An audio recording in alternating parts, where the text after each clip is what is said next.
Bayangin, malam itu, di sebuah pesta mewah, aku melihat dengan mata kepala sendiri aib dan harga diri keluargaku dihancurkan. Semua karena kesombongan, dan sebuah rahasia yang sengaja disembunyikan. Kisah ini nyata, tentang bagaimana dendam bisa mengubah segalanya. Baik, saya mengerti. Teks pembuka akan dibuat tanpa ada keterangan tentang suara, narasi, atau musik. Fokusnya murni pada teks untuk visual di layar. Pembukaan video, cerita aib keluarga kaya. Teks muncul di layar, satu persatu, dengan efek dramatis.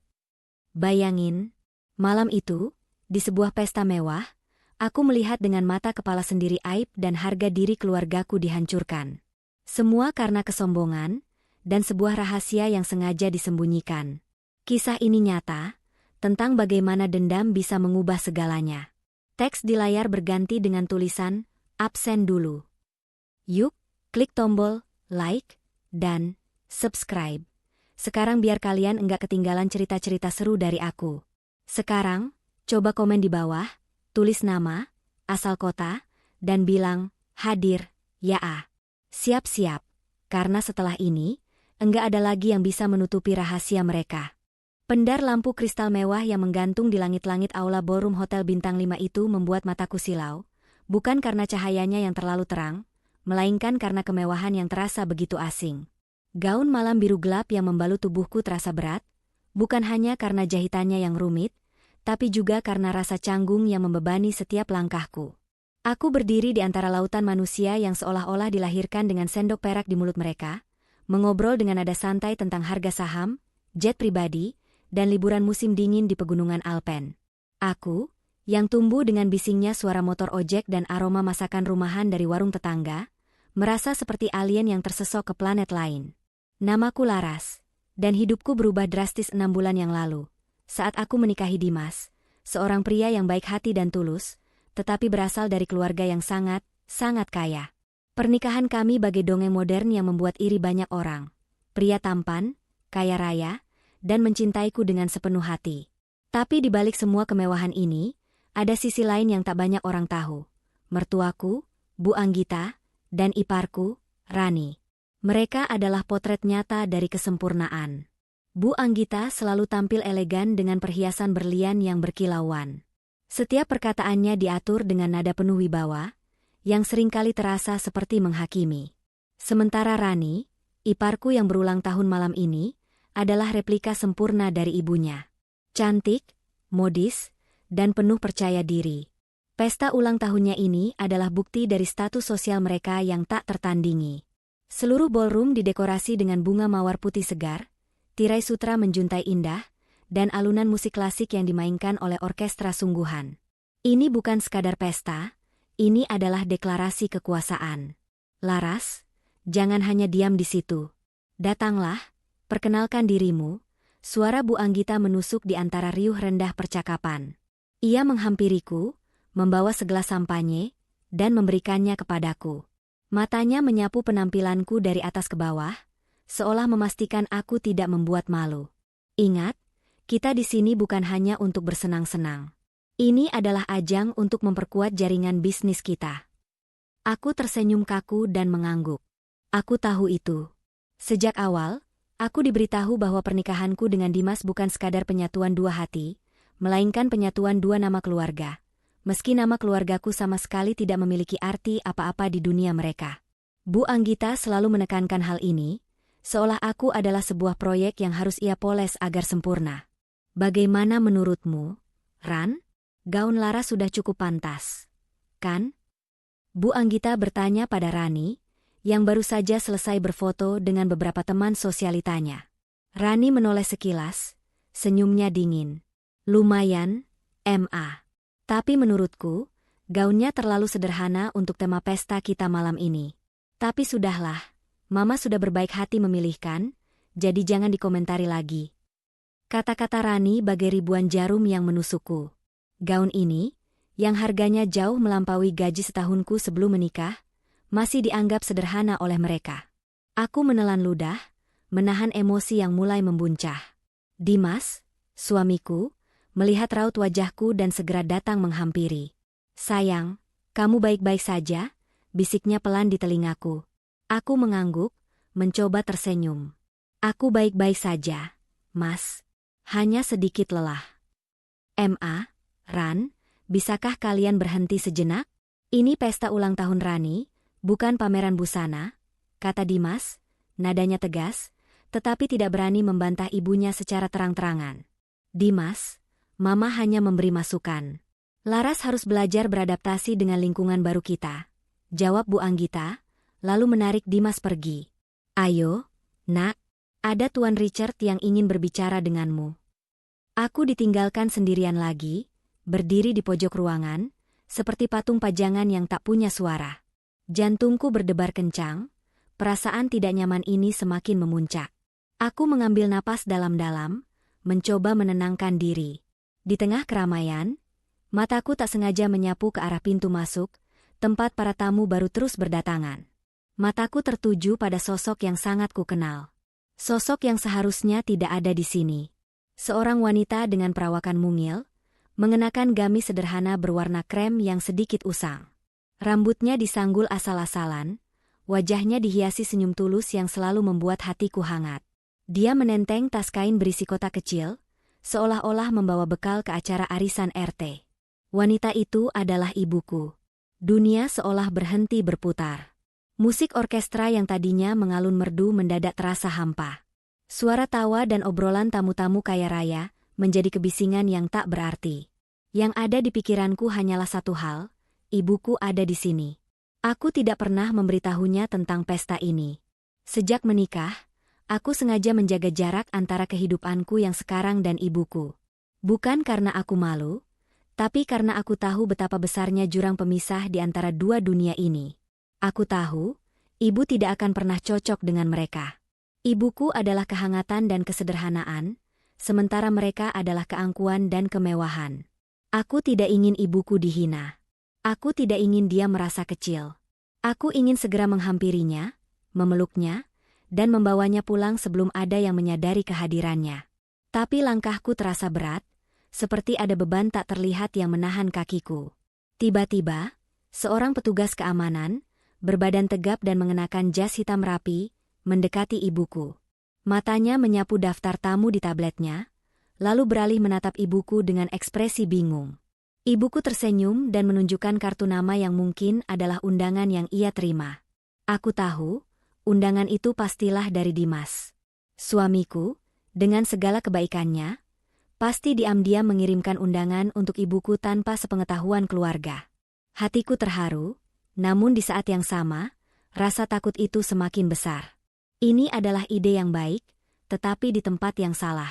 Aku mencoba berjalan lebih cepat, tetapi Bu Anggita dan Rani kembali menghampiriku.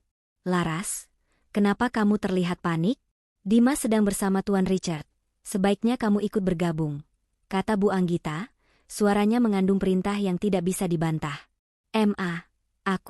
Aku hanya ingin ke toilet, jawabku, mencoba membebaskan diri dari genggaman Bu Anggita yang kuat. Rani menatapku dengan curiga. Kau yakin? Wajahmu pucat sekali. Sementara mereka menahanku, aku melihat petugas keamanan itu berbicara dengan ibuku. Wajah ibuku yang tadinya tersenyum, kini terlihat bingung dan sedikit cemas. Petugas itu menggelengkan kepalanya pelan, lalu berbisik. Aku tidak bisa mendengar apa yang mereka bicarakan, tetapi aku tahu apa yang terjadi. Nama ibuku tidak ada di daftar. Jantungku berdebar tak karuan. Aku harus melakukan sesuatu. Aku melepaskan genggaman tangan Bu Anggita, dan mulai melangkah cepat menuju pintu masuk. Aku benar-benar harus pergi sekarang, teriakku, tidak peduli lagi dengan sopan santun.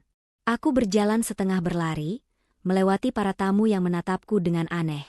Aku tidak peduli dengan bisikan mereka, atau dengan panggilan Bu Anggita dan Rani dari belakang. Yang kupedulikan hanyalah ibuku. Aku harus sampai kepadanya, memeluknya, dan membawanya pergi dari tempat ini sebelum semua rasa sakit dan malu itu membanjiri dirinya. Saat aku tiba di dekat pintu masuk, aku melihat ibuku berbicara dengan petugas keamanan, ekspresinya semakin cemas. Di tangannya, kotak kecil berisi kue yang ia buat sendiri untuk Rani.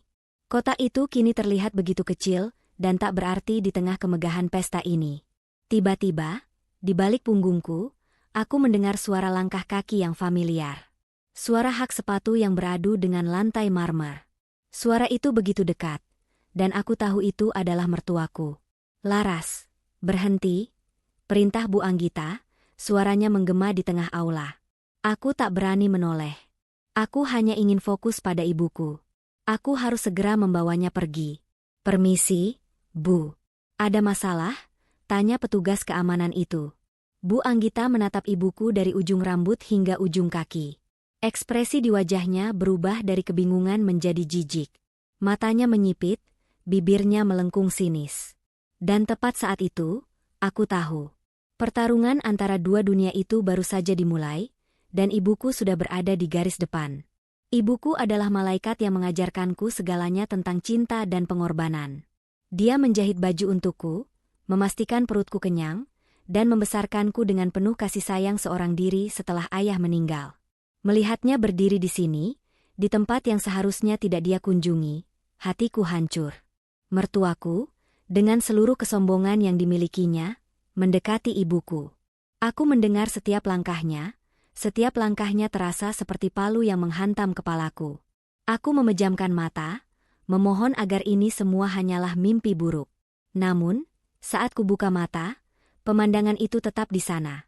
Ibuku yang mungil, berdiri di hadapan raksasa bernama kesombongan.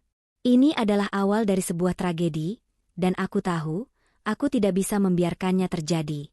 Malam yang tadinya gemerlap kini terasa begitu dingin. Gemuruh musik orkestra yang riang, mendadak menjadi melodi duka yang menusuk hati. Aku berdiri membeku, hanya beberapa langkah dari ibu, menyaksikan bayangan mertuaku yang menjulang tinggi, menutupi tubuh mungilnya. Wajah Bu Anggita yang selalu terpoles sempurna kini menampilkan ekspresi yang sangat jelas. Penghinaan. Ia menatap ibuku seolah ibuku adalah noda yang mengotori karpet mahal di bawah kaki mereka. "Ada masalah apa ini?" tanya Bu Anggita, suaranya terdengar dingin dan berwibawa, seperti seorang ratu yang sedang memeriksa seorang rakyat jelata. Matanya tidak beralih dari ibuku. Petugas keamanan itu menunduk sopan. "Maaf, Bu Anggita. Wanita ini, namanya tidak tercatat di daftar tamu undangan. Dia bilang dia diundang oleh Mas Dimas." Komentar petugas itu bagai petir yang menyambar. Semua mata di sekeliling kami mulai tertuju pada ibuku. Bisikan-bisikan mulai terdengar, menyebar seperti api. "Siapa dia? Kenapa dia pakai baju seperti itu? Berani-beraninya dia masuk ke sini tanpa undangan? Dan yang paling menyakitkan, mungkin dia salah alamat." Bu Anggita tertawa kecil, tawa yang penuh dengan ejekan. "Dimas? Pasti ada kesalahpahaman. Dimas tidak mungkin mengundang orang sembarangan ke acara sepenting ini." Matanya kembali menatap ibuku, kali ini dengan tatapan yang lebih tajam. "Nyonya, saya rasa Anda keliru. Acara ini privat, hanya untuk kalangan tertentu." Ibuku, yang selalu sopan dan ramah, mencoba menjelaskan dengan suara bergetar. "Maaf, Bu, saya hanya ingin mengantar ini untuk Rani. Dimas yang memberitahu saya tentang pesta ini." Ia mengangkat kotak kecil berisi kue yang dibawanya. Kotak itu tampak begitu menyedihkan di tangannya. Kontras dengan kue-kue mahal yang disajikan di meja prasmanan. Melihat itu, Rani datang mendekat. Ia tertawa renyah, tawa yang tak kalah menusuk dari tawa ibunya. "Oh, Mama, lihatlah. Dia membawa kue buatan sendiri. Ini pesta ulang tahunku, Ma, bukan arisan RW," katanya, lalu melirik ibuku dengan sinis. "Ibu ini siapa? Saya tidak kenal." Rani memang tidak pernah bertemu ibuku. Aku sengaja menjauhkan ibuku dari mereka. Aku tahu, Rani dan Bu Anggita adalah dua orang yang tidak akan pernah bisa menerima ibuku. Mereka hidup di dunia yang berbeda, dan aku tidak ingin mereka merusak kebahagiaan sederhana yang ibuku miliki. Tetapi sekarang, semua rahasia itu terbuka, di depan mata semua orang. Aku masih berdiri di sana, kakiku terasa mati rasa, hatiku terasa seperti dicabik-cabik. Aku melihat ibuku berusaha tersenyum, mencoba menahan air mata yang berkumpul di sudut matanya. Air mata itu adalah air mataku juga. Aku ingat bagaimana ibuku harus bekerja keras sepanjang malam hanya untuk membuat kue-kue itu. Ayahku meninggal saat aku masih kecil, meninggalkan ibu dan aku tanpa harta. Ibuku bekerja serabutan, dari mencuci pakaian hingga membuat kue dan jajanan pasar, hanya untuk memastikan aku bisa sekolah dan makan dengan layak. Ia seringkali tidak makan, agar aku bisa.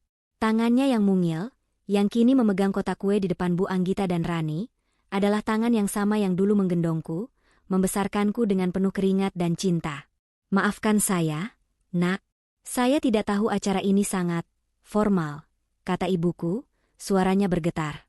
Bu Anggita menyeringai. Tentu saja formal. Acara ini hanya untuk orang-orang ternama. Yang punya nama. Nama besar. Bukan sembarang orang yang bisa masuk ke sini. Kamu tahu, kan? Pesta ini disiarkan di beberapa media. Jika ada foto-foto aneh di sini, reputasi keluarga kami bisa hancur. Setiap kata yang keluar dari mulut Bu Anggita adalah pukulan telak untukku. Ini bukan lagi tentang undangan atau kue. Ini tentang martabat. Mereka menghancurkan martabat ibuku di depan mataku, dan aku tidak bisa melakukan apa-apa. Pandangan mata ibuku beralih kepadaku. Dia melihatku, berdiri di balik kerumunan, menatapnya dengan pandangan penuh rasa sakit. Ibuku memberiku senyum yang lemah, senyum yang penuh dengan maaf. Senyum itu seolah berkata, "Maafkan ibu, Nak. Ibu yang salah." Senyum itu membuat dadaku sesak. Dia meminta maaf, padahal seharusnya akulah yang meminta maaf. Akulah yang gagal melindunginya. "Permisi, Nyonya," kata petugas keamanan itu lagi, dengan nada yang kini lebih tegas. "Sebaiknya Anda pergi dari sini. Sebelum kami harus." Bu Anggita mengangkat tangannya, menghentikan ucapan petugas itu. Ia ingin menikmati momen ini. Ia ingin ibuku merasa malu, malu di hadapan semua orang. Biarkan saja. Dia sudah terlanjur malu. Ini pelajaran untuknya, agar tidak masuk ke tempat yang bukan levelnya. Aku tidak tahan lagi. Amarahku membuncah, membakar seluruh tubuhku. Aku maju, mendorong beberapa orang yang menghalangi jalanku. Mataku menatap tajam ke arah Bu Anggita dan Rani. Aku tidak lagi peduli dengan reputasiku sebagai menantu yang sopan. Aku hanya peduli pada ibuku. Tepat saat aku sampai di hadapan mereka, Bu Anggita mengucapkan kalimat yang akan selamanya terukir di ingatanku. Kalimat yang membuatku menyadari bahwa semua kebaikan mereka selama ini hanyalah topeng. "Kamu pikir kamu diundang? Acara ini hanya untuk orang-orang ternama." Kalimat itu diucapkan dengan nada merendahkan, membuatku seolah kehilangan kendali. Aku melihat wajah ibuku yang memucat, matanya yang berkaca-kaca, dan tangannya yang gemetar memegang kotak kue. Rasa sakit itu begitu nyata, begitu menusuk, hingga aku merasa semua udara di paru-paruku habis. Aku mengabaikan Bu Anggita dan Rani, mengulurkan tanganku kepada ibuku. Tanpa ragu, aku mengambil kotak kue dari tangannya. Aku melihat kue itu, yang dibuat dengan penuh kasih sayang, lalu menatap kotak itu sekali lagi. Aku tidak peduli dengan semua mata yang memandangku, atau dengan bisikan-bisikan yang semakin keras. Aku menggenggam tangan ibuku, tangan yang dulu merawatku. Genggaman itu adalah janji bahwa aku akan membawanya pergi dari sini. Bahwa aku tidak akan membiarkan mereka menghina dia lagi. Aku menoleh ke arah Bu Anggita dan Rani, mata kami bertemu. Di mataku, mereka melihat kemarahan yang membara. Kemarahan yang belum pernah mereka lihat sebelumnya. "Aku akan buat kalian menyesal," bisikku pelan, hanya untuk mereka berdua. "Dan kalian akan menderita." Lalu, tanpa menunggu jawaban, aku menarik tangan ibuku dan berjalan pergi. Kami tidak menoleh. Kami meninggalkan pesta yang megah itu, yang kini terasa seperti kuburan bagi kehormatan kami. Kami berjalan melewati para tamu yang masih sibuk bergosip, meninggalkan semua kemewahan yang dulu kuharapkan. Di luar, di bawah langit malam yang gelap, ibuku memelukku erat. Tangisnya pecah, dan air mata hangatnya membasahi bahuku. Aku tidak bisa berkata apa-apa. Aku hanya bisa membalas pelukannya, merasakan sakitnya, dan menyimpan setiap detik dari malam ini di dalam hatiku. Aku tidak akan pernah melupakan malam ini. Aku tidak akan pernah memaafkan mereka. Janji yang kuucapkan di dalam hatiku bukanlah janji kosong. Ini adalah sumpah. Sumpah seorang anak yang akan membuat orang-orang yang menghina ibunya membayar dengan harga yang sangat mahal. Aku menarik tangan ibuku, melangkah cepat keluar dari aula pesta yang penuh sesak. Udara malam terasa dingin di kulitku, sebuah kontras tajam dengan panasnya amarah yang membara di dadaku. Kami berjalan dalam diam, meninggalkan suara tawa dan denting gelas yang perlahan memudar di belakang kami. Ibuku tidak bicara, hanya memegang erat tanganku, sementara bahunya bergetar. Aku tahu dia menangis, dan setiap isakan kecilnya terasa seperti ribuan jarum yang menusuk hatiku. Kami tiba di area parkir. Aku mengabaikan mobil mewahku dan memanggil taksi daring. Kami duduk di kursi belakang, berdekatan, dalam keheningan yang menyakitkan. Aku bisa merasakan tatapan ibuku yang terus tertuju padaku. Begitu taksi melaju, ia memecah keheningan itu dengan suara serak. "Maafkan ibu, nak. Maafkan ibu. Seharusnya ibu tidak datang," bisiknya, air matanya kini mengalir deras membasahi pipinya.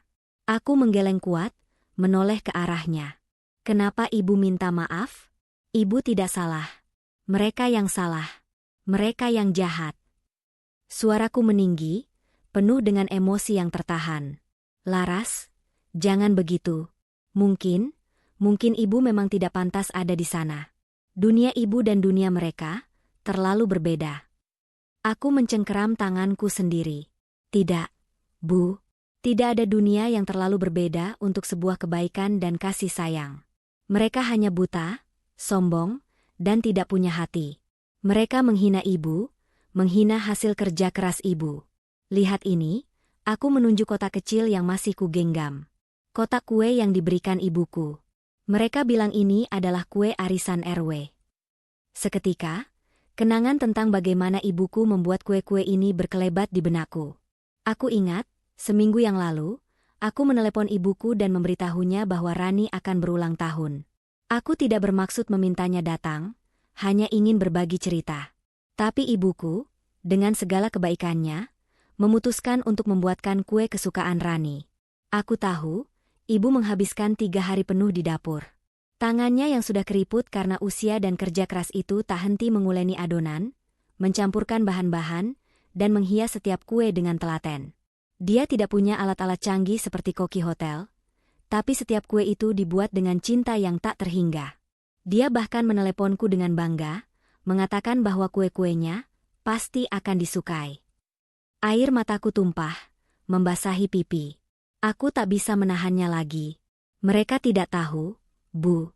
Mereka tidak tahu betapa berharganya setiap butir gula, setiap tetes vanila yang ibu gunakan. Mereka tidak tahu kalau setiap kue itu mengandung cinta ibu yang tulus. Mereka hanya tahu harga, bukan nilai. "Sudahlah, nak. Ibu sudah tidak apa-apa," kata ibuku, mencoba menenangkanku. Tapi aku tahu dia berbohong. Matanya bengkak, dan suaranya bergetar. "Ibu mau kemana sekarang? Biar taksinya antar ke rumah ya," tawarku. Ibuku menggeleng. "Tidak, nak. Antar ibu ke apartemen saja." "Apartemen?" Aku mengernyit. Ibuku memang punya apartemen di pinggir kota. Apartemen sederhana yang ia beli dari hasil tabungan seumur hidupnya. Aku tahu, apartemen itu adalah kebanggaan terbesarnya, satu-satunya aset berharga yang ia miliki selain rumah kecil kami di desa. Taksi berhenti di depan sebuah gedung apartemen tua yang terlihat begitu lusuh dibandingkan hotel bintang 5 tempat kami berada beberapa saat yang lalu. Aku membayar taksi dan menarik ibuku keluar. Kami berjalan ke arah lobi. Sepanjang perjalanan, aku terus menggenggam tangannya erat. Aku ingin menanyakan banyak hal. Kenapa dia ada di pesta? Bagaimana dia bisa mendapatkan undangannya? Dan apa yang ia pikirkan saat mertuaku menghinanya? Tapi kata-kata itu tercekat di tenggorokanku, digantikan oleh emosi yang lebih besar, rasa bersalah. Kami masuk ke dalam lift yang sempit dan berbau apek. Ibuku menekan tombol ke lantai paling atas. Aku mengernyitkan dahi. "Ibu, bukannya apartemen ibu di lantai 2? Ibuku tersenyum lemah. "Bukan, nak. Itu yang dulu. Sekarang ibu pindah." Aku tidak mengerti, tapi aku tidak bertanya lagi. Lift berhenti di lantai teratas. Pintu lift terbuka, dan kami melangkah keluar. Lorong itu terasa lebih mewah dari lorong lift sebelumnya, dengan lantai yang bersih dan lampu yang lebih terang. Kami berjalan ke ujung koridor, di mana terdapat sebuah pintu ganda berwarna coklat tua yang kokoh.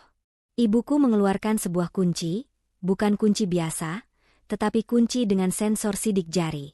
Ia menempelkan jarinya, dan pintu itu terbuka. Aku terpaku di tempatku. Di balik pintu itu, bukan apartemen kecil sederhana yang kubayangkan. Ini adalah sebuah penthouse. Ruangan yang luas dengan jendela-jendela kaca besar yang memperlihatkan pemandangan kota Bekasi di malam hari yang gemerlap. Interiornya minimalis namun elegan, dengan perabotan mahal dan lukisan-lukisan abstrak di dinding. Aku tidak bisa berkata-kata. "Ibu, ini apartemen ibu?" Tanyaku, suaraku nyaris tak terdengar. Ibuku mengangguk. "Ini salah satunya, Nak." "Salah satunya?" Pikiranku berputar. Apa maksudnya? Ibuku menarik tanganku, mengajakku masuk. Ia menyuruhku duduk di sofa empuk, lalu pergi ke dapur untuk membuatkan teh. Pikiranku masih melayang, berusaha memproses semua ini. Apartemen yang mewah, lukisan-lukisan mahal, dan pernyataan, salah satunya. Siapa sebenarnya ibuku? Ketika ibuku kembali membawa 2 cangkir teh, ia duduk di hadapanku. Wajahnya yang tadinya penuh duka kini terlihat lebih tenang, namun dengan sorot mata yang sulit kujelaskan. Ini bukan lagi tatapan seorang ibu yang sedih karena dihina. Ini adalah tatapan yang menyimpan rahasia besar. "Laras, ada sesuatu yang harus ibu beritahu padamu," katanya, suaranya kini terdengar serius. "Sesuatu yang ibu dan ayahmu sembunyikan selama ini." Jantungku berdebar kencang. Aku meletakkan cangkir tehku, menunggu. "Ayahmu, dia bukan hanya seorang arsitek biasa. Dia adalah pemilik perusahaan properti terbesar di kota ini. Perusahaan itu bernama Abadi Karya Propertindo. Itu adalah perusahaan yang membangun sebagian besar gedung-gedung tinggi di sini, termasuk hotel tempat Rani mengadakan pesta." Aku menggeleng, tak percaya. "Tidak mungkin, Bu. Ayah hanya punya biro arsitek kecil." "Itu yang orang-orang tahu. Itu yang kami biarkan mereka tahu. Setelah ayahmu meninggal, ada banyak pihak yang ingin mengambil alih perusahaan. Bisnis properti sangat kejam, Laras. Banyak pesaing yang tidak segan-segan menggunakan cara kotor. Ayahmu sempat mendapat ancaman, dan dia membuat sebuah wasiat. Ia memindah tangankan semua saham dan kepemilikan kepada ibu, dan meminta ibu untuk menyembunyikannya. Ia ingin kita hidup normal, tanpa sorotan. Ia ingin kita aman." Aku terpaku. Semua kepingan puzzle yang tadinya berserakan kini mulai membentuk gambar yang utuh. Kerendahan hati ibuku, caranya yang selalu menolak bantuan finansial dariku, dan gaya hidupnya yang sederhana. Itu semua bukan karena dia miskin. Itu adalah pilihan. Sebuah rahasia. "Tapi, kenapa? Kenapa ibu tidak pernah memberitahuku?" Tanyaku, suaraku bergetar. "Ibu tidak ingin kamu hidup dalam bayang-bayang kekayaan. Ibu ingin kamu tumbuh menjadi Laras yang rendah hati, yang tahu bagaimana rasanya berjuang, bukan Laras yang hanya bisa bermalas-malasan. Dan juga, untuk keamananmu. Ibu ingin kamu menikah dengan pria yang mencintaimu apa adanya, bukan karena harta." "Dan apa yang terjadi dengan perusahaan itu?" tanyaku. "Perusahaan itu dikelola oleh orang-orang kepercayaan ayahmu. Mereka tahu rahasia ini. Mereka mengira ibu hanyalah seorang janda tua, yang mudah diperintah. Tapi setiap bulan, mereka melaporkan semua keuntungan, semua proyek, semua aset, dan semua keputusan penting, tetap berada di tangan ibu." Jelas ibuku, wajahnya kini terlihat berwibawa, bukan lagi wajah seorang ibu yang sederhana. Aku memandanginya. Ibuku yang ini, aku tidak mengenalnya. Dia adalah seorang wanita kuat, pemilik perusahaan besar yang mampu mengendalikan roda bisnis raksasa dari balik bayangan. Dan aku adalah anak dari wanita yang luar biasa ini, yang begitu bodohnya, merasa malu dengan kesederhanaannya di hadapan keluarga mertuaku. Kini, semua penghinaan di pesta itu terasa 2 kali lipat lebih menyakitkan, tapi juga 2 kali lipat lebih ironis. Bu Anggita, Rani, dan semua tamu angku di sana, mereka memuja kemewahan, tetapi mereka tidak tahu bahwa sumber kemewahan di kota ini adalah wanita yang baru saja mereka hina.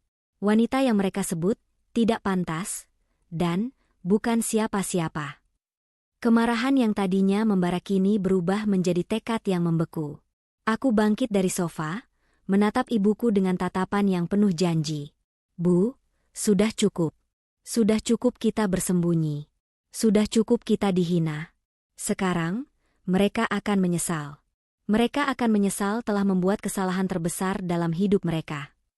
Ibuku menatapku, matanya memancarkan kelegaan.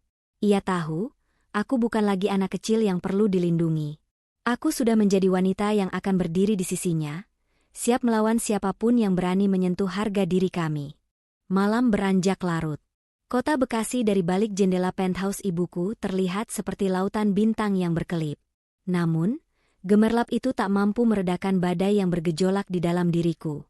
Aku masih berdiri di samping jendela besar itu, membiarkan pikiranku berkecamuk. Di belakangku, ibuku duduk di sofa, memandangiku dengan tatapan yang kini bukan lagi penuh kesedihan, melainkan kelegaan dan sedikit ketakutan. Ketakutan akan apa yang akan kulakukan selanjutnya. Laras, nak, apa yang akan kamu lakukan? Bisik ibuku, suaranya pelan. Aku menoleh, mataku menatapnya tajam.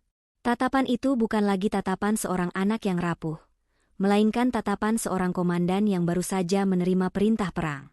Mereka sudah keterlaluan, Bu. Aku tidak akan membiarkan mereka lolos begitu saja. Tidak setelah apa yang mereka lakukan pada ibu. Ibuku berdiri, berjalan mendekatiku. Ia memegang tanganku. Dendam tidak akan menyelesaikan apa-apa. Nak, ibu tidak apa-apa. Biarkan saja. Mungkin sudah takdir ibu untuk dihina di sana. Aku menggeleng kuat. Tidak, Bu. Ini bukan takdir. Ini pilihan. Pilihan mereka untuk merendahkan orang lain. Dan aku tidak akan pernah bisa menerima itu. Ini bukan hanya tentang ibu. Ini tentang semua orang yang mereka rendahkan, karena mereka merasa lebih tinggi. Mereka harus belajar. Dan aku yang akan mengajari mereka. Aku menarik napas dalam, lalu mulai menjelaskan rencanaku. Setiap kata keluar dengan jelas dan tegas. Seolah semua ini sudah kuatur di kepalaku sejak lama. Ibu adalah pemilik sah dari Abadi Karya Propertindo. Itu artinya, semua aset yang dimiliki keluarga Dimas, sebagian besar, jika tidak semuanya, berasal dari perusahaan ibu. Rumah mewah mereka, mobil-mobilnya, saham di perusahaan-perusahaan lain, semua itu adalah hasil investasi dari perusahaan ayah. Ibuku menatapku, matanya membelalak. Kamu tahu itu semua? Aku punya akses ke semua laporan keuangan Dimas dan keluarganya, jawabku. Aku tidak pernah benar-benar memperhatikannya, karena aku tidak pernah peduli dengan kekayaan mereka. Tapi malam ini, aku sadar betapa pentingnya informasi itu. Malam ini, informasi itu adalah senjata kita. Aku melangkah ke arah sofa, mengambil ponselku. Ada puluhan panggilan tak terjawab dari Dimas. Aku mengabaikannya. Suara ponsel itu bergetar lagi, menunjukkan nama Dimas. Aku menatapnya sejenak, lalu meletakkan ponsel itu di atas meja. Rasa sayangku pada Dimas masih ada, tapi kekecewaanku pada keluarganya lebih besar. Aku harus mengesampingkan perasaanku untuk sementara waktu. Aku menoleh ke arah ibuku lagi. Bu, besok pagi. Aku ingin ibu menelepon pengacara dan direktur keuangan perusahaan. Katakan pada mereka untuk membekukan semua rekening yang terhubung dengan nama Anggita dan Rani. Tarik semua aset yang bisa ditarik. Rumah, mobil, bahkan perhiasan mereka yang paling mahal. Buat mereka tidak bisa lagi menggunakan apapun yang dulu mereka sombongkan. Ibuku menatapku, air matanya kini mengalir lagi, bukan karena sedih, tapi karena terkejut. Laras, itu terlalu kejam. Mereka akan hancur. Bagus kalau begitu, Bu. Hancur adalah harga yang harus mereka bayar atas apa yang mereka lakukan pada ibu. Mereka menghina ibu di depan semua orang, sekarang kita akan membuat mereka malu di depan semua orang yang sama. Ibuku ragu. Aku tahu, ia adalah wanita yang penuh kasih, yang tidak suka konfrontasi. Tapi aku tidak bisa mundur. Aku harus meyakinkannya. Bu, ingat saat ayah meninggal? Ibu harus menjual semua perhiasan ibu hanya untuk membayar biaya pemakaman, padahal kita punya banyak uang. Ibu hidup sederhana, menolak membeli barang-barang mahal. Ibu melakukan semua itu demi aku, demi keselamatan kita. Ibu rela berkorban. Sekarang, giliran aku yang berkorban untuk ibu. Aku tidak akan membiarkan mereka menginjak-injak harga diri kita. Kita akan mengambil kembali apa yang seharusnya menjadi milik kita. Aku mengambil napas dalam-dalam. Ini bukan hanya balas dendam, Bu. Ini adalah penegakan keadilan. Ini adalah pemulihan kehormatan. Ibuku menatapku, tatapannya kini berubah. Ia melihat tekad yang tak tergoyahkan di mataku. Perlahan, ia mengangguk. Baiklah, Nak, ibu percaya padamu. Katakan pada ibu apa yang harus ibu lakukan. Keesokan paginya, saat matahari mulai terbit, aku dan ibuku sudah berada di kantor Abadi Karya Propertindo. Kami datang sebelum jam kerja, saat kantor masih sepi. Kami langsung menuju ruang direktur utama, di mana Pak Wibowo, Direktur Keuangan, dan Pak Heru, pengacara perusahaan, sudah menunggu kami. Mereka berdua adalah orang-orang kepercayaan ayahku.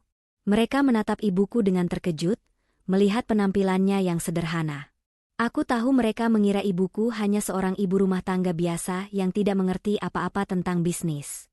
Namun, saat ibuku mulai berbicara, nada suaranya berubah. Ia berbicara dengan jelas, penuh wibawa, menjelaskan semua yang terjadi semalam. Pak Wibowo, saya ingin Anda segera membekukan semua rekening bank yang terhubung dengan nama Anggita dan Rani. Ambil alih semua aset yang kami kelola atas nama mereka, termasuk properti, saham, dan kendaraan, perintah ibuku. Pak Wibowo terkejut, namun ia mengangguk. Baik, Bu, akan saya urus segera. Tapi, ini bisa menimbulkan kegaduhan, Bu. Biarkan saja, aku menyahut. Ini yang kami inginkan. Pak Heru, pengacara, menatapku dan ibuku secara bergantian. Maaf, Bu. Apa yang terjadi? Setahu saya, Bu Anggita adalah pemegang saham terbesar setelah ibu. Tidak, Pak Heru, jawab ibuku. Anggita hanya pemegang saham nominal. Itu adalah bagian dari strategi ayah saya untuk menyamarkan kepemilikan. Sebenarnya, seluruh saham itu adalah milik saya dan Laras. Anda tahu itu. Pak Heru mengangguk. Wajahnya pucat. Ia tahu, kata-kata ibuku adalah kebenaran. Dokumen-dokumen itu ada padanya, tersimpan rapi dalam brankas. Ibuku adalah pemilik sah dan pemegang kendali utama. Dan Pak Wibowo, saya ingin Anda menyiapkan semua laporan keuangan. Kita akan mengadakan rapat darurat dengan Dewan Direksi hari ini juga. Saya akan mengungkapkan semuanya. Dan saya ingin Anda mengundang semua wartawan yang meliput acara pesta ulang tahun kemarin, kataku. Pak Wibowo menelan ludah. Ia tahu, jika kami melakukan ini, bukan hanya keluarga mertuaku yang hancur, tetapi juga reputasi perusahaan. Tapi ini adalah perintah langsung dari pemilik sah. Ia tidak bisa menolak. Ponselku bergetar lagi, kali ini dari Dimas. Aku mengabaikannya. Tiba-tiba, sebuah pesan masuk dari Rani. Rani, Laras, kenapa bank kami memblokir rekening? Apa yang terjadi? Cepat angkat telepon. Aku tersenyum sinis, menatap ibuku. Ibuku balas tersenyum, senyum yang dingin. Ini baru permulaan, bisikku pelan, di dalam hati. Di luar ruangan, ponselku terus berdering. Ada panggilan dari Bu Anggita, Rani, dan bahkan beberapa teman sosialita mereka. Aku tahu, mereka pasti sudah merasakan dampaknya. Mereka tidak tahu siapa yang mereka hadapi. Mereka hanya tahu bahwa dunia mereka sedang runtuh. Mereka panik. Aku mengambil ponselku, membalas pesan Rani. Kalian pikir kalian bisa menghina ibuku dan tidak ada konsekuensinya? Selamat menikmati hidup baru kalian. Hidup yang kosong dan tanpa arti. Aku menoleh ke arah ibuku, menggenggam tangannya erat. Aku akan melindunginya, kali ini dengan cara yang tidak akan pernah mereka duga. Aku adalah anak dari seorang pemilik perusahaan raksasa, dan mereka akan membayar mahal karena telah merendahkan ibuku. Sumpah dendam ini akan terukir dalam sejarah keluarga mereka. Pagi itu, kantor pusat Abadi Karya Propertindo, yang biasanya tenang dan formal, terasa seperti medan perang.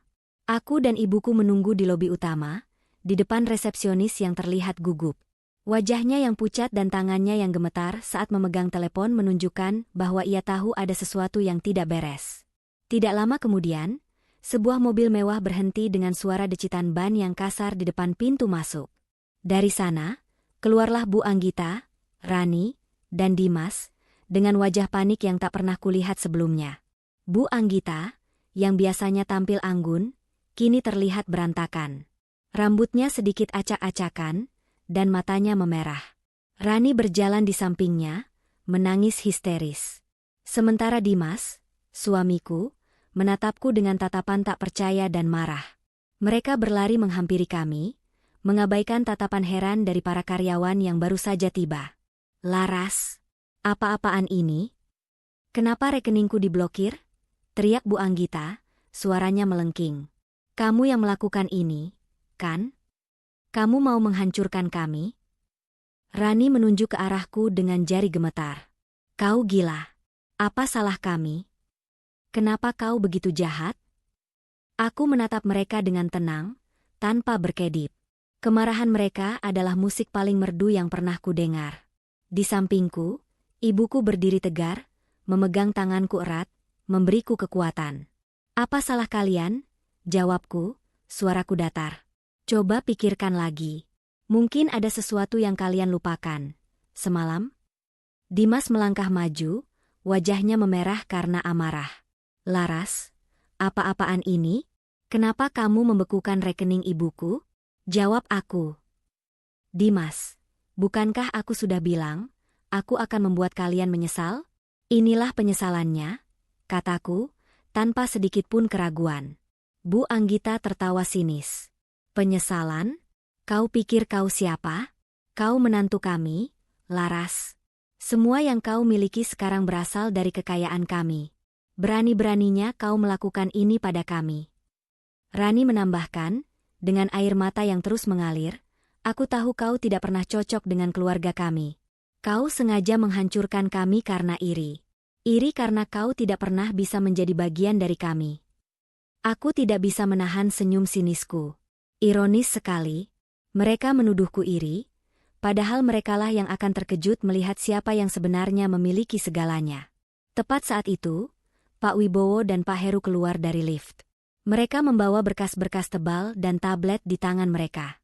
Mereka melihat kami, lalu mengangguk kepadaku dan ibuku. "Maaf mengganggu," kata Pak Heru, suaranya tenang. "Saya hanya ingin menginformasikan bahwa proses pembekuan rekening sudah selesai. Semua aset yang terdaftar atas nama Ibu Anggita dan Nona Rani sudah dibekukan, sesuai dengan perintah pemegang saham utama." Ucapan Pak Heru bagai pukulan telak yang menghentikan semua teriakan dan tangisan. Bu Anggita dan Rani terdiam. Mereka menatap Pak Heru dengan tatapan bingung, lalu beralih menatapku. "Apa maksudnya pemegang saham utama?" tanya Bu Anggita, suaranya bergetar. "Aku pemegang saham utama di perusahaan ini, setelah suamiku. Kalian tidak bisa melakukan ini." Aku menggeleng. "Tidak, Tante. Anda salah. Selama ini, saham yang terdaftar atas nama Anda hanyalah saham nominal. Itu hanya untuk mengamankan aset perusahaan dari incaran pihak luar." "Omong kosong. Siapa yang berani-beraninya memberimu informasi palsu seperti ini?" teriak Bu Anggita. Aku menunjuk ke arah ibuku yang berdiri di sampingku. Pemegang saham utama itu adalah ibuku.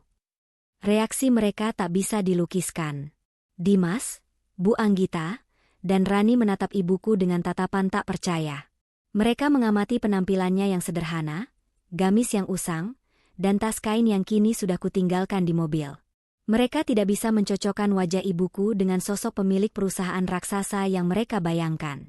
Bu Anggita tertawa, tawa yang terdengar sangat sinis dan histeris. "Dia? Wanita kemarin malam yang tidak punya undangan itu? Kau bercanda, Laras. Kau pikir kami akan percaya omong kosongmu?" "Kami tidak berbohong, Bu," kata Pak Wibowo, nadanya tegas. Ia menekan tombol di tabletnya, dan layar besar di lobi menyala, menampilkan bagan organisasi perusahaan. Nama-nama besar di perusahaan tercantum di sana, dan di puncak bagan itu, ada sebuah nama yang jelas, Siti Rahmawati. Tepat di bawah nama itu, ada nama Bu Anggita, Dimas, dan Rani, tetapi dengan keterangan pemegang saham nomine. Bu Anggita, Rani, dan Dimas melihat bagan itu. Mata mereka membelalak. Wajah mereka yang tadinya marah kini berubah menjadi pucat pasi. Mereka melihat nama ibuku yang tertera jelas, dihiasi dengan tulisan, pendiri CEO. Tidak mungkin. Bu Anggita berteriak, suaranya pecah. Suamiku yang mendirikan perusahaan ini. Bukan dia. Bapak almarhum memang mendirikannya, Bu, kata Pak Heru, tapi beliau telah memindah-tangankan semua aset dan kepemilikan kepada istrinya, Ibu Siti, jauh sebelum beliau meninggal. Beliau hanya ingin melindungi Ibu Siti dan putrinya dari intrik bisnis yang kejam. Bu Anggita, Anda dan almarhum suami saya hanya bertugas sebagai perantara. Anda mengelola aset ini atas nama ibu saya. Rani jatuh berlutut, tak percaya dengan apa yang ia lihat. Tidak, ini pasti mimpi buruk. Ini tidak mungkin. Ibu, panggil Dimas, suaranya tercekat. Ia menatap Bu Anggita, yang kini memandangi ibuku dengan tatapan yang penuh dengan ketakutan dan kebencian. Ya, kataku, suaraku menggema di lobi yang kini dipenuhi bisikan-bisikan para karyawan. Wanita yang kalian hina, yang kalian bilang tidak pantas ada di pesta itu, adalah pemilik sejati dari semua kekayaan yang kalian sombongkan. Kalian menertawakan kue buatan tangannya, padahal setiap tetes keringatnya jauh lebih berharga dari semua berlian yang kalian pakai. Aku melangkah mendekati Bu Anggita. Wajahnya yang tadinya angkuh kini dipenuhi dengan ketakutan. Kalian merendahkan dia, karena penampilannya yang sederhana. Padahal, kesederhanaan itu adalah pilihan. Dia bisa saja hidup dalam kemewahan, tetapi dia memilih untuk menyembunyikan kekayaannya, demi keamanan. Kalian, di sisi lain, butuh kemewahan untuk menutupi kekosongan di dalam diri kalian. Rani, yang masih terduduk di lantai, mendongak menatapku. Laras, tolong jangan lakukan ini. Kami minta maaf, kami tidak tahu. Tidak tahu, kataku, suaraku dipenuhi kepedihan. Kalian seharusnya tahu. Kalian menghina seseorang, bukan karena mereka tidak punya apa-apa, tapi karena kalian pikir kalian punya segalanya. Sekarang, kalian tahu bahwa kalian tidak punya apa-apa. Semuanya adalah milik ibuku, yang kalian anggap sebagai sampah. Aku menoleh ke arah Bu Anggita. Apakah Anda ingat? Anda bilang, acara ini hanya untuk orang-orang ternama. Yah, Anda benar. Dan Anda baru saja merendahkan orang yang paling ternama di ruangan itu. Ironis, bukan? Bu Anggita, yang biasanya penuh wibawa, kini hanya bisa menatapku dengan mata kosong. Ia tidak bisa berkata-kata. Pikirannya pasti kacau, memproses kenyataan pahit bahwa semua kemewahan yang ia miliki adalah pinjaman, dan kini, peminjamnya datang untuk mengambilnya kembali. Dimas, yang selama ini hanya diam, kini menatapku. Laras, aku tidak tahu. Tolong, jangan lakukan ini. Mereka ibuku dan adikku. Aku mohon. Aku menatap Dimas. Rasa sakit di matanya sangat nyata. Tapi aku tidak bisa goyah. Ini bukan hanya tentang mereka. Ini tentang harga diriku, dan yang lebih penting, harga diri ibuku. Aku menggelengkan kepala. Maafkan aku, Dimas. Aku mencintaimu, tapi aku tidak bisa memaafkan mereka. Aku tidak bisa memaafkan orang yang menghancurkan hatiku dan hati ibuku. Aku melirik Pak Wibowo dan Pak Heru. Mereka mengangguk, mengerti. Hari ini adalah hari penentuan. Hari ini adalah hari balas dendam. Semua aset yang terdaftar atas nama keluarga mertuaku akan ditarik. Semua rekening akan dibekukan. Mereka akan kembali ke nol, tanpa nama besar, tanpa uang, dan tanpa harga diri. Kepanikan dan kehancuran. Dua kata itu kini tertulis jelas di wajah Bu Anggita, Rani, dan Dimas. Mereka masih berdiri di lobi kantor, terpaku di depan layar besar yang menampilkan nama ibuku sebagai pemilik sejati perusahaan.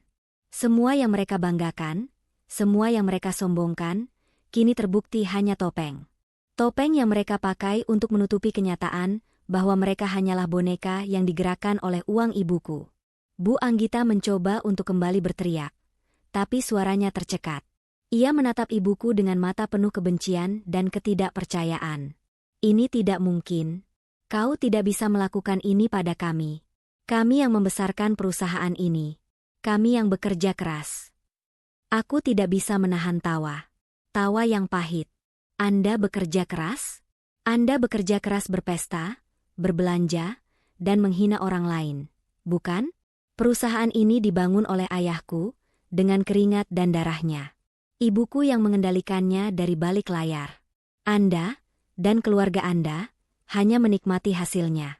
Anda hanya boneka, yang kini akan ditarik benangnya. Rani yang masih duduk di lantai, kini merangkak mendekatiku, memohon. Laras, tolong, aku mohon, maafkan kami. Aku tidak tahu, aku benar-benar tidak tahu. Kau tidak tahu? Tanyaku, suaraku datar. Tentu saja kau tidak tahu. Selama ini, kau terlalu sibuk dengan pestamu, dengan tas mahalmu, dan dengan semua pria yang mengejarmu. Kau tidak pernah peduli dengan siapa yang sebenarnya memberimu semua itu. Tepat saat itu, Pak Wibowo dan Pak Heru maju, membawa berkas-berkas. Pak Wibowo berbicara dengan suara tegas. Maafkan saya, Bu. Tetapi sesuai dengan perintah Ibu Siti, semua akses kartu kredit dan rekening bank atas nama Ibu Anggita, Nona Rani, dan bahkan Tuan Dimas, sudah dibekukan. Semua aset perusahaan yang terdaftar atas nama Anda, baik itu mobil, properti, hingga saham, sudah ditarik kembali. Kepemilikan sahnya sudah kembali ke pemilik aslinya, Ibu Siti. Rani berteriak histeris, jatuh terduduk di lantai. Ia tak bisa menahan air matanya. Tangisannya kini tak lagi terdengar manja, melainkan putus asa. Bu Anggita memegangi kepalanya, seolah mencoba menahan isi kepalanya yang terasa kosong. Dimas, suamiku, yang selama ini hanya terdiam, kini maju menghampiriku. Wajahnya yang tadinya marah kini berubah menjadi memelas. Laras, tolong, kita bisa bicarakan ini baik-baik. Tolong jangan lakukan ini pada keluargaku. Mereka ibuku dan adikku. Aku menatap matanya, mata yang tadinya begitu penuh cinta, kini dipenuhi dengan kebingungan dan keputusasaan. Dan dia ibuku, kataku, menunjuk ke arah ibuku yang berdiri tegar. Mereka menghinanya, Dimas. Mereka menyebutnya, sampah, di depan semua orang. Apa yang harus kulakukan? Apa yang akan kau lakukan jika ibumu dihina seperti itu?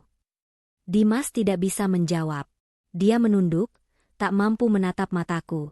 Aku tahu dia merasa malu, bukan hanya karena kehancuran keluarganya, tapi karena dia tidak bisa melindungiku, dan yang lebih penting, ibuku.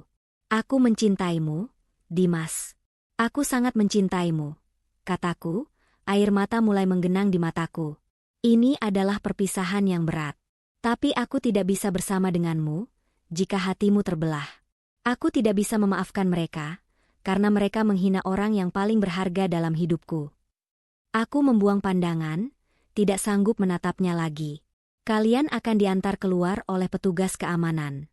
Jangan coba-coba melakukan apapun, karena kalian akan menghadapi konsekuensi hukum yang berat.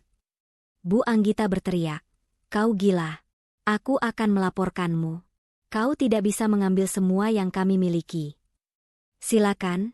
Jawabku, suaraku datar. Aku punya semua bukti. Semua dokumen. Semua yang kami ambil adalah milik kami. Kalian hanya meminjam.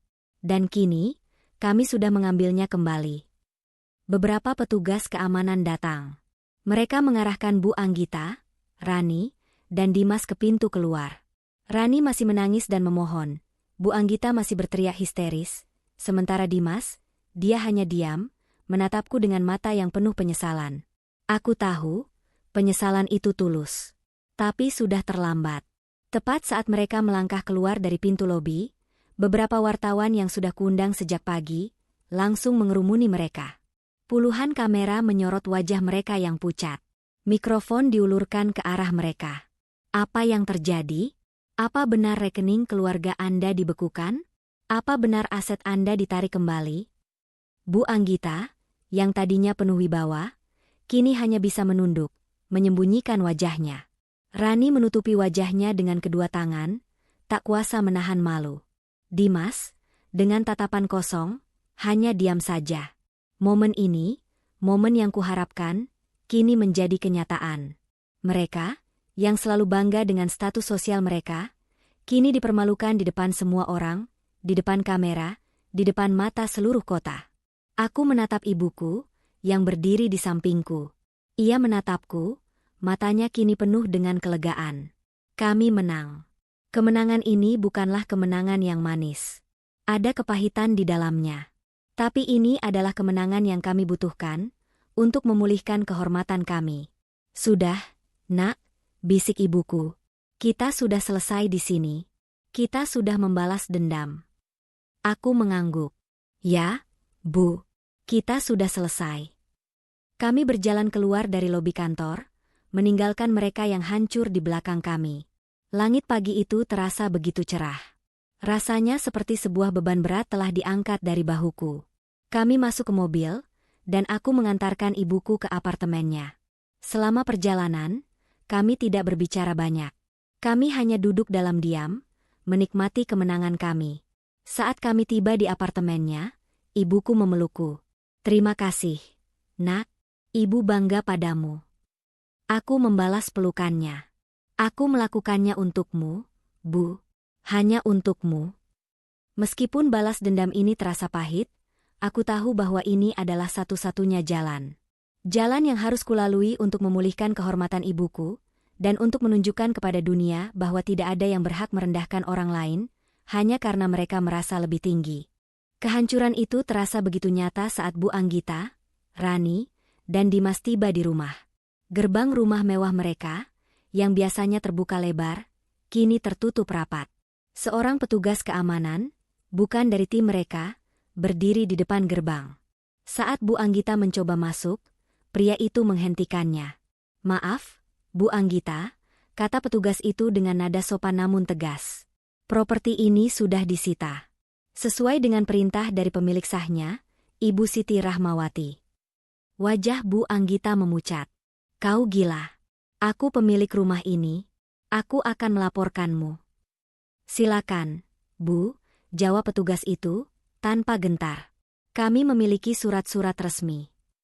Rani, yang masih terisak-isak, mencoba memasukkan kunci ke pintu mobilnya, tapi alarm mobilnya berbunyi nyaring. Sebuah pesan muncul di layar ponselnya, kendaraan ini telah dinonaktifkan secara permanen. Mohon kembalikan kepada pemilik aslinya. Ia menatap ponselnya dengan tak percaya, lalu menjatuhkannya. Mobil yang ia sombongkan di depan teman-temannya kini tak lebih dari besi tua. Sementara itu, di kantor Abadi Karya Propertindo, aku dan ibuku berjalan menyusuri koridor dengan langkah mantap. Karyawan-karyawan yang melihat kami berbisik-bisik, menatap kami dengan rasa ingin tahu dan terkejut. Mereka melihatku, menantu dari keluarga yang baru saja dipermalukan di depan umum, dan ibuku, seorang wanita sederhana yang ternyata adalah pendiri perusahaan mereka. Kami memasuki ruang rapat dewan direksi, yang sudah dipersiapkan. Para direktur senior, sebagian besar pria parubaya yang selalu memandangku sebagai istri dari pemegang saham, kini berdiri saat kami masuk. Wajah mereka terlihat bingung. Mereka tidak tahu apa yang sedang terjadi, dan mereka menunggu penjelasan. Aku berdiri di depan meja, membiarkan ibuku duduk di kursi utama. Ini adalah momennya. Momen di mana ia kembali mengambil kendali penuh atas kekuasaannya. Selamat pagi, semuanya, kata ibuku, suaranya tenang dan berwibawa. Terima kasih sudah datang di rapat darurat ini. Saya tahu ada banyak pertanyaan di benak Anda semua. Jadi, saya akan langsung pada intinya. Seorang direktur senior, Pak Hartono, memberanikan diri untuk bertanya. Maaf, Bu Siti. Apa benar yang kami dengar, bahwa Anda adalah pemilik sah perusahaan ini? Ibuku mengangguk. Benar.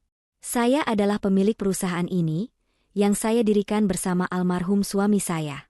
Sebagian besar dari Anda tahu bahwa kepemilikan saya dialihkan atas nama Ibu Anggita untuk alasan keamanan. Tapi, sudah saatnya semua kembali ke tempatnya. Ada desas-desus di antara para direktur. Mereka tidak bisa percaya. Mereka telah menghabiskan bertahun-tahun bekerja di bawah kepemimpinan Bu Anggita, dan kini, tiba-tiba, seorang wanita sederhana muncul dan mengklaim semua yang mereka anggap milik Bu Anggita. Aku melangkah maju. Saya tahu ini mengejutkan. Tapi Ibu Siti memiliki semua dokumen, akta, dan bukti kepemilikan. Kami tidak akan melakukan ini tanpa dasar yang kuat. Lalu, bagaimana dengan keluarga Tuan Dimas? Tanya direktur lain. Aku menatap mereka dengan tatapan dingin. Mulai sekarang, tidak ada lagi yang namanya keluarga Tuan Dimas di perusahaan ini. Semua jabatan dan aset mereka, yang dulunya mereka dapatkan karena nepotisme, sudah dicabut. Mereka tidak memiliki hak apapun di sini. Salah satu direktur, yang dikenal dekat dengan Bu Anggita, mencoba untuk memprotes. Laras, ini tidak adil. Mereka adalah... Tuan, potongku, suaraku tegas. Mereka menghina ibuku di depan semua orang. Mereka mencuri haknya atas perusahaan ini. Dan mereka, yang dulunya menyombongkan kemewahan, tidak tahu bahwa kemewahan itu berasal dari ibuku, yang mereka sebut sampah. Apa yang tidak adil dari itu? Semua orang terdiam. Mereka melihat tekad di mataku, dan mereka tahu, aku tidak akan mundur. Setelah rapat selesai, aku dan ibuku melangkah keluar dari ruangan. Kami tahu, kami akan menghadapi banyak rintangan. Tapi kami siap. Ini adalah hari pertama dari hidup baru kami. Ponselku berdering lagi. Dimas. Aku menghela napas panjang, lalu mengangkatnya. Laras, apa-apaan ini? Kenapa rumahku dikuasai? Kenapa mobilku tidak bisa digunakan? Apa yang kau lakukan? Suara Dimas terdengar panik dan marah. Tidak lagi terdengar seperti pria yang lembut yang kucintai. Ia hanya terdengar seperti anak kecil yang merajuk. Aku sudah bilang, Mas, mereka yang memulai ini. Bukan aku, jawabku, suaraku dingin. Tapi, kenapa kau melakukan ini pada keluargaku? Ini ibuku, Laras, adikku. Dan dia ibuku, kataku, menunjuk ke arah ibuku yang berdiri di sampingku. Mereka menghinanya, Mas. Di depan semua orang. Mereka bilang dia tidak pantas. Apa kau lupa? Dan sekarang, mereka akan mendapatkan balasannya. Laras, jangan seperti ini, tolong, kita bisa kembali seperti dulu. Kita bisa bicarakan ini baik-baik, kata Dimas, suaranya kini memelas. Aku terdiam. Aku memejamkan mata, membiarkan air mata jatuh. Aku mencintainya, tapi aku tahu, kami tidak bisa kembali. Dunia kami sudah hancur. Dinding yang tak terlihat sudah dibangun di antara kami. Maafkan aku, Mas. Tapi ini sudah terlambat. Semua yang kau miliki adalah hasil dari kerja keras ayahku dan ibuku. Dan mereka sudah mengambilnya kembali. Kalian harus membayar mahal atas kesalahan kalian, kataku, lalu menutup teleponnya. Tepat saat itu, beberapa wartawan yang sudah kuundang datang. Mereka langsung mengarahkan kamera ke arah kami. Aku menatap ibuku, ia mengangguk. Selamat pagi, semuanya, kataku, suaraku lantang. Kami tahu, Anda semua penasaran dengan berita yang beredar. Jadi, kami di sini untuk mengonfirmasinya.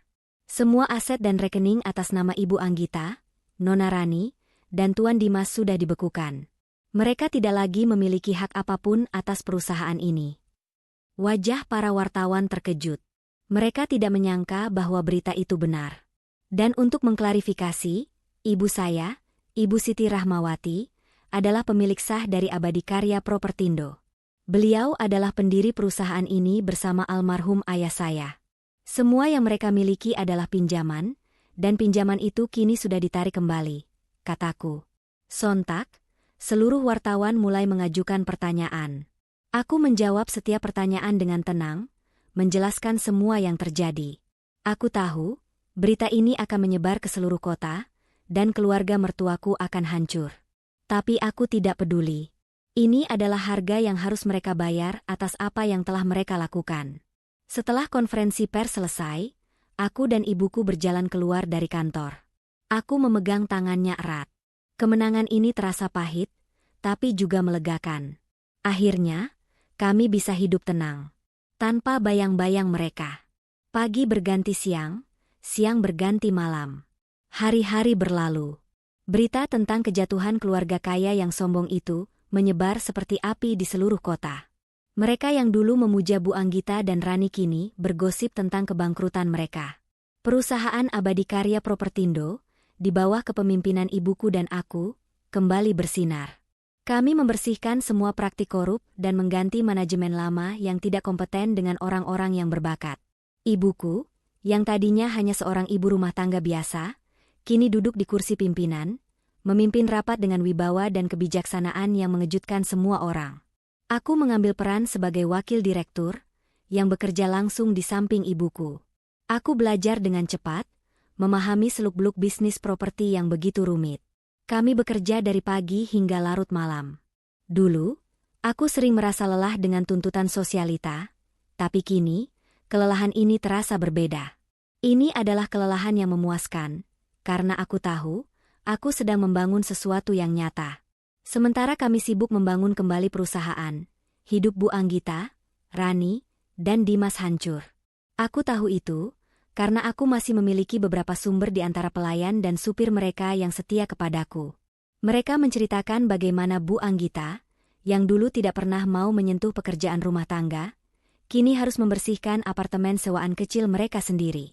Rani, yang tadinya hanya peduli pada tas dan sepatu bermerek, kini harus mencari pekerjaan paruh waktu di sebuah kafe. Aku tidak tahu bagaimana kabar mereka, karena aku sudah memblokir semua kontak mereka, termasuk Dimas. Aku sibuk dengan hidupku, dengan semua tanggung jawab baru yang datang. Tapi sebuah pesan di ponselku suatu malam mengubah segalanya. Pesan itu hanya bertuliskan, aku ingin bicara. Tolong, Laras. Ini penting. Dimas. Hatiku berdebar kencang. Aku tahu, aku harus menemuinya. Aku tidak bisa lari dari masalah ini selamanya. Kami bertemu di sebuah kafe kecil, jauh dari pusat kota. Saat ia datang, aku hampir tidak mengenalinya. Ia tidak lagi mengenakan pakaian mahal. Ia hanya mengenakan kaos biasa dan celana jeans usang. Wajahnya terlihat lelah, matanya memancarkan rasa bersalah yang mendalam. Kami duduk, dan ia menatapku dengan tatapan yang penuh penyesalan. Laras, aku minta maaf. Aku tahu, apa yang dilakukan ibuku dan Rani padamu dan ibumu tidak bisa dimaafkan. Aku minta maaf. Aku terlalu pengecut untuk membela kalian. Air mataku jatuh. Aku tidak tahu bagaimana harus bereaksi. Aku mencintainya, tapi aku juga sangat terluka. Kenapa kau baru sekarang meminta maaf? Tanyaku, suaraku bergetar. Aku butuh waktu untuk mencerna semuanya. Jawabnya, suaranya pelan. Aku butuh waktu untuk menyadari bahwa apa yang kita miliki dulu bukanlah kebahagiaan sejati. Itu hanyalah kepalsuan. Kekayaan itu merusak kami. Membuat kami sombong. Aku bahkan tidak menyadari betapa jahatnya ibuku dan Rani, sampai mereka kehilangan segalanya. Sekarang kau tahu, Mas? Tanyaku. Ia mengangguk. Aku tahu. Kami sudah kehilangan segalanya. Rumah, mobil, uang, teman bahkan martabat kami. Aku tahu kau yang melakukannya. Tapi aku tidak menyalahkanmu. Kau hanya melakukan apa yang seharusnya kau lakukan. Kau membela ibumu. Aku terdiam, membiarkan air mataku mengalir. Aku melihatnya, pria yang kucintai, yang kini sudah menjadi orang yang berbeda. Ia tidak lagi sombong. Ia tidak lagi memandang rendah orang lain. Ia telah belajar. Tapi apakah itu sudah cukup? Lalu, apa yang akan kau lakukan sekarang? Tanyaku. Aku akan mencari pekerjaan. Aku akan bekerja keras, memulai dari nol. Aku ingin menjadi pria yang bisa kau banggakan, Laras. Pria yang pantas untukmu. Ada ketulusan di matanya. Aku tahu ia tidak berbohong. Aku tahu ia sudah berubah. Tapi di sisi lain, aku tidak bisa melupakan bagaimana ia diam saja saat ibuku dihina di pesta itu. Itu adalah luka yang sulit disembuhkan. Aku tidak tahu. Mas, aku tidak tahu, kataku, air mataku terus mengalir. Kita tidak bisa kembali ke masa lalu. Terlalu banyak yang terjadi. Ia mengangguk. Aku tahu. Tapi aku akan menunggumu, Laras. Aku akan menunggumu sampai kau bisa memaafkanku. Sampai kau bisa menerima kembali aku. Aku tidak bisa menjawab. Aku hanya bisa menatapnya. Kami berpisah di sana. Tanpa janji. Tanpa harapan. Hanya ada kesedihan. Beberapa hari kemudian, saat aku dan ibuku sedang makan siang di sebuah restoran sederhana, aku melihat Bu Anggita dan Rani di seberang jalan. Mereka sedang mengantri di sebuah warung makan, terlihat lusuh dan tidak terurus. Wajah Bu Anggita terlihat begitu tua, dan matanya tidak lagi memancarkan kesombongan, melainkan kepasrahan. Rani terlihat kurus, dan ia memandang makanan di warung dengan tatapan yang sangat lapar. Aku memejamkan mata. Inilah akhir dari balas dendamku. Aku sudah membuat mereka menderita. Aku sudah membuat mereka menyesal. Tapi anehnya, aku tidak merasa puas. Aku tidak merasa senang. Yang kurasakan hanyalah kekosongan. Ibuku memegang tanganku. Sudah, Nak, jangan dipikirkan. Mereka sudah mendapatkan balasan mereka. Aku mengangguk. Ya, Bu. Aku menyadari, balas dendam tidak akan pernah membuatku merasa bahagia. Kekuasaan tidak akan pernah membuatku merasa puas. Yang membuatku merasa puas adalah melihat ibuku bahagia. Melihatnya tersenyum. Melihatnya memimpin perusahaan dengan kebanggaan. Kemenangan sejati bukanlah menghancurkan musuh, tapi membangun kembali diri sendiri. Aku dan ibuku adalah pemenang sejati. Kami tidak hanya mengambil kembali apa yang menjadi hak kami, tetapi kami juga menemukan kembali diri kami sendiri. Aku yang tadinya hanya seorang menantu yang tak berdaya, kini menjadi wanita yang kuat dan mandiri. Ibuku, yang tadinya hanya seorang janda tua, kini menjadi ratu dari kerajaannya sendiri. Kami makan dengan tenang.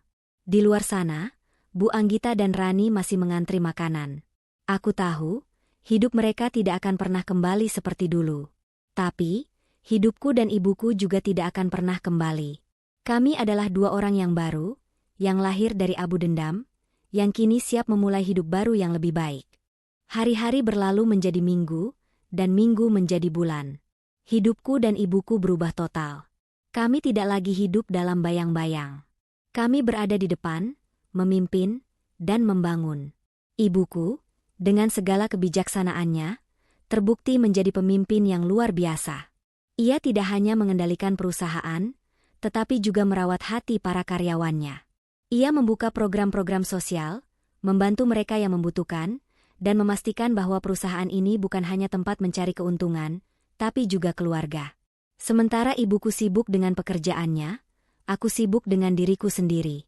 Aku belajar banyak hal, bukan hanya tentang bisnis, tapi tentang hidup. Aku belajar bahwa kekayaan tidak membeli kebahagiaan. Kemenangan tidak menghapus luka. Meskipun kami sudah berhasil membalas dendam dan merebut kembali apa yang menjadi hak kami, ada ruang kosong di hatiku yang terasa dingin dan hampa. Malam itu, setelah pulang dari kantor, aku duduk di sofa penthouse ibuku, memandangi keramaian kota di bawah. Ibuku datang, membawa 2 cangkir teh hangat. Ia duduk di sampingku, mengamati wajahku dengan lembut. "Ada apa, Nak?" tanyanya, suaranya pelan. "Kamu terlihat tidak bahagia." Aku menghela napas panjang. "Bu, kita sudah menang. Kita sudah membuat mereka menderita. Tapi, kenapa aku merasa begini? Kenapa aku merasa hampa?" Ibuku tersenyum sedih. Ia meletakkan cangkir tehnya, lalu memegang tanganku. "Balas dendam, Nak, itu seperti api. Saat kamu menyalakannya, ia akan membakar semua yang ada di sekitarmu, termasuk dirimu sendiri. Kamu memang sudah memadamkan api itu, tapi kamu masih merasakan panasnya. Sisa-sisa amarah dan kebencian itu masih ada di dalam hatimu. Tapi, apa yang harus kulakukan, Bu? Aku tidak bisa melupakan bagaimana mereka memperlakukan ibu. Ibu juga tidak akan melupakannya. Tapi ibu memilih untuk memaafkan. Bukan untuk mereka, Nak, tapi untuk ibu sendiri. Agar ibu bisa hidup dengan tenang, tanpa bayang-bayang amarah," kata ibuku. "Percayalah, memaafkan adalah kemenangan yang paling besar." Saat aku masih memikirkan kata-kata ibuku, ponselku bergetar. Sebuah pesan masuk, dari nomor yang tak kukenal. Pesan itu hanya berisi alamat sebuah kafe dan tulisan, "Aku tunggu di sini. Aku mohon, datanglah. Dimas." Hatiku berdebar kencang. Aku tahu, aku harus menemuinya. Ini adalah satu-satunya cara untuk mengakhiri semuanya. Aku pergi ke kafe itu. Dimas sudah menunggu. Ia terlihat lebih kurus dari yang terakhir kali kulihat. Wajahnya yang dulu sombong kini dipenuhi dengan kelelahan dan penyesalan. Ia berdiri, menatapku, matanya memancarkan rasa bersalah yang mendalam. "Laras, terima kasih sudah datang," bisiknya. Kami duduk di meja di sudut ruangan. Suasana canggung. Kami tidak tahu harus memulai dari mana. Aku minta maaf, Laras. Aku minta maaf atas semua yang keluargaku lakukan padamu dan ibumu. Aku minta maaf karena aku terlalu pengecut untuk membela kalian, katanya, suaranya bergetar. Kenapa, Mas? Kenapa kau tidak melakukan apa-apa? Apa kau lupa, kita adalah suami istri? Tanyaku, air mataku mulai menggenang. Dimas menghela napas panjang. Aku terlalu terbiasa dengan kemewahan itu. Aku terlalu terbiasa dengan status sosial itu. Aku takut kehilangan semuanya. Aku tahu apa yang dilakukan ibuku dan Rani salah, tapi aku tidak punya keberanian untuk melawan mereka. Aku terlalu takut. Tapi kini, kau sudah tidak takut lagi. Aku sudah kehilangan semuanya, Laras. Dan aku sadar, aku tidak butuh semua itu. Yang kubutuhkan hanya kamu. Aku menyadari, kekayaan itu tidak membuatku bahagia. Aku bahagia saat bersamamu. Aku bahagia saat kita bisa tertawa bersama. Aku sudah kehilangan segalanya, tapi aku tidak ingin kehilanganmu juga. Aku terdiam, membiarkan air mataku mengalir.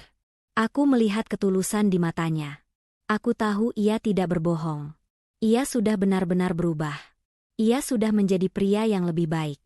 Aku tahu, apa yang kulakukan padamu dan ibumu tidak bisa dimaafkan. Tapi, tolong, aku mohon, beri aku kesempatan. Aku akan membuktikan padamu bahwa aku sudah berubah. Aku akan bekerja keras, memulai dari nol. Aku akan menjadi pria yang pantas untukmu, katanya. Aku menggeleng, air mataku terus mengalir. Aku tidak tahu, Mas. Aku tidak tahu. Terlalu banyak yang terjadi. Aku bangkit, meninggalkannya. Aku tidak tahu harus menjawab apa. Aku mencintainya, tapi luka yang ia timbulkan terlalu dalam. Aku harus memberinya waktu. Dan aku harus memberiku waktu juga. Di perjalanan pulang, aku melihat sebuah pemandangan yang membuat hatiku bergetar. Aku melihat Rani di pinggir jalan, memegang sebuah papan kecil. Ia sedang mempromosikan sebuah produk minuman. Ia yang tadinya selalu tampil mewah dengan pakaian bermerek, kini mengenakan seragam lusuh. Rambutnya diikat asal-asalan. Ia mencoba tersenyum kepada orang-orang yang lewat, tapi senyumnya terlihat begitu tulus. Bukan senyum paksaan. Bukan senyum sombong. Aku berhenti, menatapnya dari kejauhan. Ia tidak melihatku. Ia hanya fokus pada pekerjaannya. Aku melihat bagaimana ia berinteraksi dengan orang-orang, bagaimana ia berbicara dengan sopan. Ia yang dulu selalu menghina orang lain, kini harus merendahkan dirinya sendiri untuk mencari nafkah. Aku tahu, penderitaan yang ia alami telah mengubahnya. Aku tidak tahu harus berbuat apa. Aku hanya diam, menatapnya, sampai ia menghilang dari pandanganku. Saat itu, aku menyadari. Aku sudah mendapatkan balas dendamku. Mereka sudah membayar mahal. Aku tidak perlu lagi memikirkan mereka. Aku sudah bebas. Aku kembali ke penthouse, di mana ibuku sudah menunggu. Ia melihat air mataku. Ia tidak bertanya apa-apa. Ia hanya memelukku erat. Kamu sudah tahu jawabannya, Nak, bisiknya. Aku mengangguk. Aku memejamkan mata, membiarkan diriku tenggelam dalam pelukannya. Aku sudah memaafkan. Bukan untuk mereka, tapi untuk diriku sendiri. Ini adalah akhir dari balas dendamku, dan awal dari hidup yang baru. Matahari sore menyinari jendela penthouse ibuku, menciptakan lukisan cahaya keemasan di lantai marmer. Sebulan sudah berlalu sejak hari itu. Sebulan yang penuh dengan pekerjaan, pertemuan, dan juga introspeksi. Hati yang tadinya hampa kini mulai terisi, bukan dengan amarah, melainkan dengan kedamaian. Aku telah memaafkan, dan kini aku bisa melihat dunia dengan mata yang berbeda. Pagi itu, Aku dan ibuku memutuskan untuk pergi ke tempat yang sudah lama tidak kami kunjungi, rumah kecil kami di pinggir kota. Rumah itu masih berdiri di sana, sama persis seperti saat aku meninggalkannya. Dindingnya yang usang, catnya yang mengelupas, dan halamannya yang dipenuhi bunga-bunga liar. Ini adalah tempat di mana aku dan ibuku membangun hidup kami, dengan keringat dan cinta. Kami berjalan masuk. Aroma masakan ibu, kenangan akan tawa dan tangisan, semua berkelebat di benakku. Aku memejamkan mata, membiarkan semua kenangan itu membanjiri diriku. Ibuku memegang tanganku. Ia tersenyum. Senyum yang penuh dengan kebanggaan. Ini adalah tempat di mana kita belajar arti hidup. Nak, kita belajar untuk tidak pernah menyerah. Kita belajar bahwa kekayaan sejati bukanlah uang, tapi keluarga, katanya. Kami tidak datang hanya untuk mengenang. Kami datang untuk melakukan sesuatu yang lebih. Di depan rumah itu, sudah menunggu beberapa orang dari Yayasan Yatim Piatu yang berfokus pada membantu para ibu tunggal. Aku dan ibuku memutuskan untuk mendonasikan rumah ini kepada mereka. Kami harap, rumah ini bisa menjadi tempat yang aman bagi para ibu tunggal. Tempat di mana mereka bisa membangun hidup mereka, seperti yang ibu saya lakukan, kataku saat menyerahkan kunci kepada kepala yayasan. Ini adalah sebuah langkah yang penting. Kami tidak akan pernah melupakan dari mana kami berasal. Kekayaan yang kami miliki sekarang, tidak akan kami gunakan untuk pamer, tapi untuk membantu orang lain. 1 minggu kemudian, ponselku berdering. Nomor Dimas. Hatiku berdebar kencang. Aku menarik napas dalam-dalam, lalu mengangkatnya. Laras, aku tahu ini lancang. Tapi, aku ingin bertemu denganmu untuk yang terakhir kalinya. Setelah itu, aku janji, aku tidak akan mengganggumu lagi. Suaranya terdengar lelah, namun juga penuh dengan ketulusan. Aku tidak tahu kenapa, tapi aku mengiyakannya.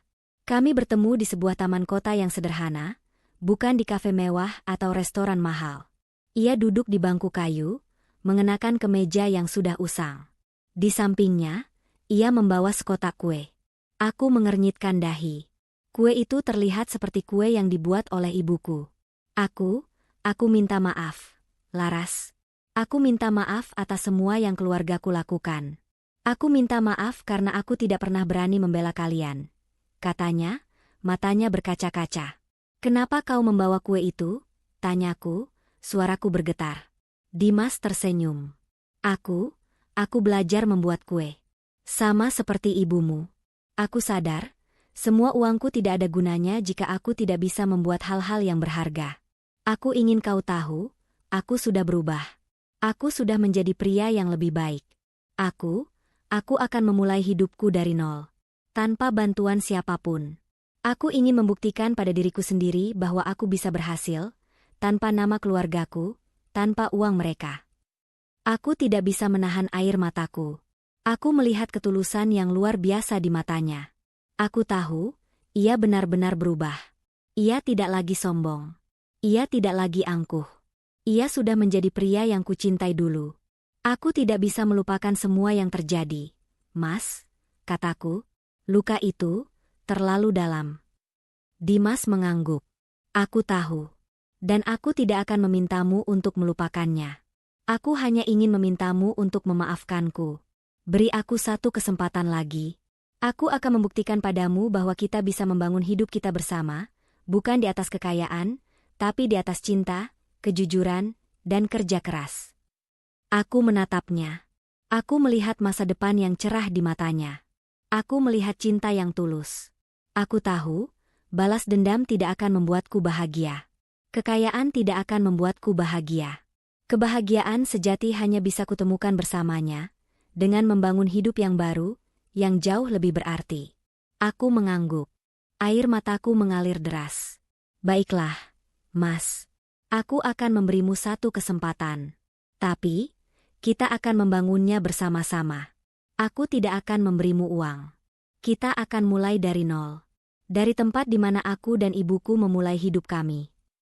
Ia tersenyum, senyum yang tulus. Ia memelukku, dan aku membalas pelukannya.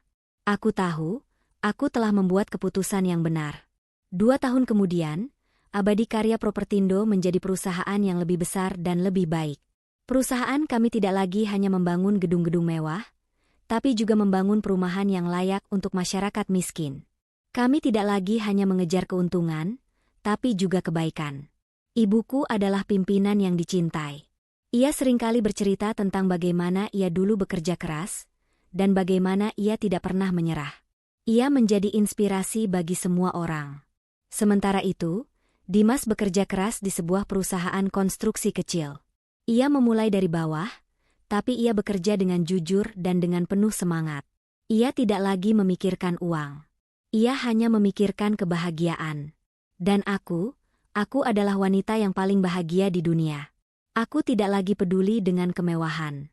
Aku lebih peduli dengan nilai-nilai yang kupelajari. Setiap malam, setelah kami makan malam, aku dan Dimas akan duduk di beranda rumah kecil kami, memandangi bintang-bintang. Kami tidak butuh pesta mewah. Kami tidak butuh uang yang banyak. Kami hanya butuh satu sama lain. Suatu hari, aku melihat berita di televisi. Bu Anggita dan Rani kini membuka sebuah bisnis kue kecil di sebuah warung di pinggir jalan. Mereka terlihat bahagia. Mereka tidak lagi sombong. Mereka sudah berubah. Dan aku merasa puas. Bukan karena mereka menderita, tapi karena mereka sudah menemukan jalan mereka sendiri. Kisah kami, yang dimulai dengan air mata dan dendam, berakhir dengan cinta dan kedamaian. Aku belajar bahwa kemenangan sejati bukanlah menghancurkan musuh, tapi membangun kembali diri sendiri. Dan aku tahu, aku sudah menjadi pemenang sejati. Pesan moral dari cerita ini adalah bahwa kekayaan sejati bukanlah tentang harta benda, melainkan tentang kehormatan, ketulusan, dan cinta. Kesombongan membawa kehancuran. Keluarga mertua hancur karena mereka merendahkan orang lain, tanpa menyadari bahwa orang yang mereka hina adalah sumber dari semua kekayaan mereka. Balas dendam tidak akan memberikan kebahagiaan sejati. Meskipun Laras berhasil membalas dendam dan membuat keluarganya menderita, ia menyadari bahwa kemenangan sejati bukanlah menghancurkan musuh, melainkan menemukan kedamaian dan membangun hidup yang lebih baik. Pengampunan adalah kemenangan terbesar. Baik Laras maupun keluarga mertuanya baru bisa menemukan kedamaian setelah mereka belajar untuk memaafkan. Pada akhirnya, cerita ini mengajarkan bahwa hidup yang paling berharga adalah hidup yang dibangun di atas integritas, kerendahan hati, dan cinta yang tulus, bukan di atas kemewahan dan keangkuhan.